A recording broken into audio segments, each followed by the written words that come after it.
एक बार फिर से आप सभी का स्वागत है मेरे प्यारे दोस्तों आपके अपने यूट्यूब चैनल पर। मेरे प्यारे दोस्त, अगर आप एमए फर्स्ट ईयर में हैं और आपने हिंदी ले रखा है तो इस वीडियो को पूरा देखिएगा, क्योंकि वीडियो में जो है काफ़ी ज़्यादा मज़ा आने वाला है और वीडियो आपके लिए काफ़ी ज़्यादा इंपॉर्टेंट भी होने वाला है। इंपॉर्टेंट इसलिए होने वाला है क्योंकि हम बात करने वाले हैं हिंदी साहित्य के क्वेश्चन पेपर के बारे में। आप सभी को पता है कि paper first year MA first year वालों का स्टार्ट हो चुका है। ठीक है, कुछ यूनिवर्सिटीज़ ने पेपर करवा लिया है, कुछ यूनिवर्सिटीज़ का पेपर हो रहा है, कुछ यूनिवर्सिटीज़ का पेपर अभी बाकी है। ठीक है, तो हम यहाँ पे चर्चा करने वाले हैं डीडीयू के बारे में। डीडीयू ने जो है वो अपना पेपर करवा लिया है। ठीक है, और इस पेपर के अंतर्गत जो है बताया पूछा गया जो प्रश्न था वो आपके सामने मैं लेकर के आया हूँ। ठीक है, एक मैम ने आप लोगों की सहायता की, उन्होंने ये प्रश्न पत्र भेजा है जिसकी वजह से आप लोग ये सारी चीज़ें देख पा रहे हैं। ठीक है, तो चलिए कमेंट सेक्शन में पहले उनको धन्यवाद बोलिए। ठीक है, अब देखते हैं 5वां नंबर प्रश्न पत्र है आपका, और यहाँ पे आपके प्रश्न 5वें नंबर प्रश्न पत्र का नाम दिया गया है हिंदी संस्कृत एवं उर्दू साहित्य का इतिहास। ठीक है, क्या हिंदी संस्कृत और उर्दू साहित्य का क्या करना है आपको यहाँ पे, ये इतिहास, ये पेपर नंबर 5 का नाम है। ठीक है, यहाँ पे आपको जब पेपर मिलता है तो एक तरफ टाइम दे दिया जाता है, 3 घंटे का ये पेपर रहता है और मैक्सिमम यहाँ पे आपको 100 नंबर मिलने वाले होते हैं। ठीक है,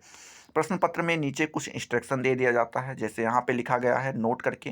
पहला इंस्ट्रक्शन ये दिया गया है कि कुल 5 प्रश्नों के उत्तर देने हैं। ठीक है, दूसरा इंस्ट्रक्शन ये दिया गया है कि खंड का के 3 तथा खंड खा और गा के एक एक प्रश्न का उत्तर देना है। मतलब जो खंड का है यहाँ से आपको 3 प्रश्नों के जवाब देने हैं, और जो खंड खा है और खंड गा है यहाँ से आपको एक एक प्रश्न का जवाब देना है। तीसरा नंबर कह रहा है कि प्रत्येक प्रश्न का उत्तर 800 शब्दों में देना है और सभी प्रश्न में समान अंक आपको मिलेंगे। ठीक है, तो ये इस प्रकार से आपके कुछ इंस्ट्रक्शन दिए गए थे। पहला नंबर देखते हैं। खंड का पहला प्रश्न जो है आपके सामने दिया गया है, पूछ रहा है कि इतिहास लेखन की परंपरा का परिचय देते हुए आचार्य हजारी प्रसाद द्विवेदी के अवदान का मूल्यांकन करना है। यहाँ पे आपको 20 नंबर मिलने वाले थे। दूसरा आपसे पूछ ले रहा है कि शूद्रों ने पहली बार अपने संत पैदा किए। क्या शूद्रों ने पहली बार अपने संत पैदा किए? इस कथन के आलोक में संत काव्यधारा की विशिष्टताओं का उल्लेख कीजिए। यहाँ पर भी आपको 20 नंबर प्राप्त होने वाला था। ठीक है, अब तीसरा नंबर प्रश्न आपसे पूछ रहा था मेरे प्यारे दोस्त कि लक्षण ग्रंथों की परंपरा तथा विकास पर एक सारगर्भित निबंध लिखना था। यहाँ पर भी आपको क्या 20 नंबर प्राप्त होने वाले थे। ठीक है, चौथा नंबर प्रश्न आपसे पूछ रहा था कि छायावाद आधुनिक हिंदी साहित्य का नव उन्मेष काल है। इस कथन के आलोक में छायावाद की विशेषताओं पर क्या करना था, प्रकाश डालना था। यहाँ पर भी आपको 20 नंबर प्राप्त होने वाला था। ठीक है, 5वां नंबर प्रश्न आपसे पूछ रहा था मेरे प्यारे दोस्त कि हिंदी कहानी के उद्भव और विकास का चरणबद्ध क्रम से परिचय दीजिए। यहाँ पर भी आपको 20 नंबर मिलने वाले थे। छठा नंबर प्रश्न आपसे पूछ रहा है कि निम्नलिखित में से किन्हीं दो पर 400 शब्दों में टिप्पणी लिखनी थी।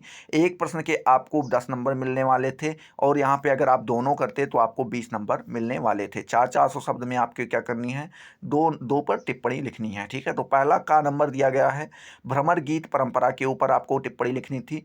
खा नंबर दिया गया है कि नई कविता काव्य आंदोलन के ऊपर आपको लिखना था। गा नंबर दिया गया है कि प्रेमचंद्र युगीन हिंदी उपन्यास के ऊपर आपको क्या करनी थी, टिप्पणी लिखनी थी।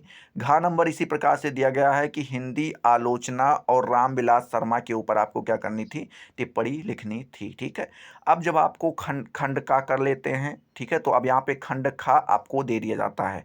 खंड खा में जो आपका 7वां नंबर प्रश्न पूछा गया वो ये पूछा गया है कि महाकाव्य काल की विशेषताओं का उल्लेख करते हुए रामायण के महत्व की विवेचना करनी है। यहाँ पे आपको टोटल 20 नंबर मिलने वाले थे।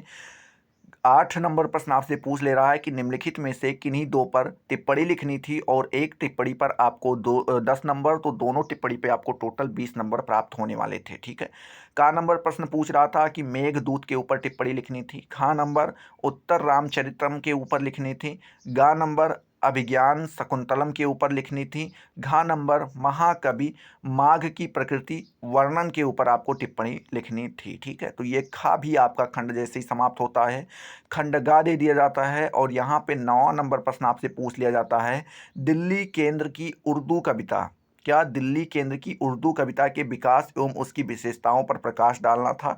20 नंबर मिलने वाला था। और 10वां नंबर प्रश्न आपसे पूछ ले रहा है कि निम्नलिखित में से किन्हीं दो पर क्या करनी थी, आपको टिप्पणी लिखनी थी और प्रत्येक प्रश्न पे आपको 10-10 नंबर मिलते, यानी दोनों अगर आप करते तो 20 नंबर आपको यहाँ पे प्राप्त होते। ठीक है।